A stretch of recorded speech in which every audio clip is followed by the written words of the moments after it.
Hello everyone, আজকে আমি BDCom 8 port brand new একটা ইপন ওয়েলটি আনবক্স করে দেখাচ্ছি। তো প্রথমে এর ভেতরে ঢুকে যেটা দেখতে পাচ্ছি, দেখুন দুইটা শোলা দিয়ে সুন্দর করে কার্টুন করা আছে। তো শোলা দুটো খুলে ফেলছি, তারপরে পলিথিনের মধ্যে থেকে মেশিনটা বের করে ফেলবো। বের করে আপনাদের দেখাই। এটাতে আছে একটা সিএলআই পোর্ট, 8টা পন পোর্ট, 4টা গিগ পোর্ট, 4টা 10G পোর্টের পেছনে দেখুন দুইটা পাওয়ার সকেট রয়েছে। ফোনটা একবার একটু দেখুন।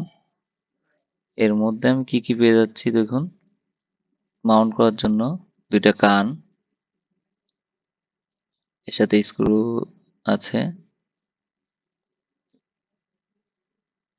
তারপরে দুইটা এসি কট আছে, একটা এসি কট মানে পাওয়ার দেওয়ার জন্য, দুইটা সকেটে একটা এসি কট, আরো একটা কনসোল কেবল রয়েছে।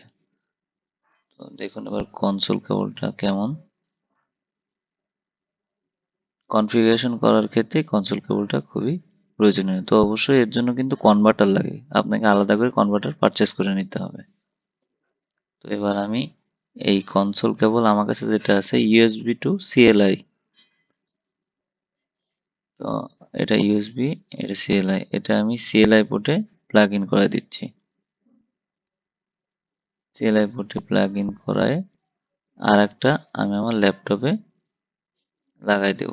এটা ল্যান পোর্ট থেকেও কনফিগারেশন করা যায়, আমি ল্যান পোর্টে একটা কেবল লাগাইছি। তো যেহেতু আমি সিএলআই মোডে কনফিগারেশন করব, এজন্য ল্যানটা আর ইউজ করছি না। আমি আমার ডেস্কটপে চলে যাচ্ছি। সবার আগে পুটিটা ওপেন করি।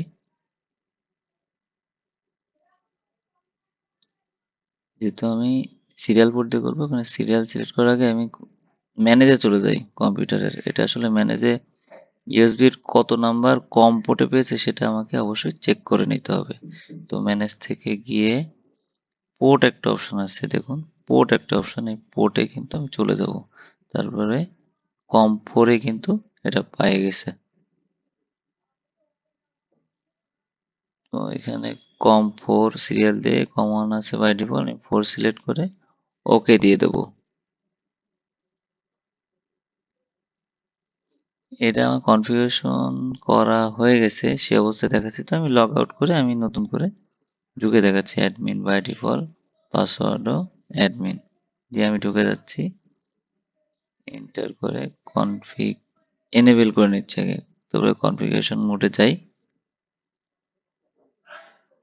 কনফিগারেশন মোডে গিয়ে আপনাদের একটু বড় করে রানিং কনফিগারেশনটা দেখাই। তার জন্য শো রানিং কনফিগ দিয়ে এটা দেখে নিতে হয়। দেখুন এখানে কিন্তু কনফিগারেশন করা আছে, সব ধরনের কনফিগারেশন করা রয়েছে। আমি ইতিমধ্যে এটা কনফিগারেশন করে রাখছি।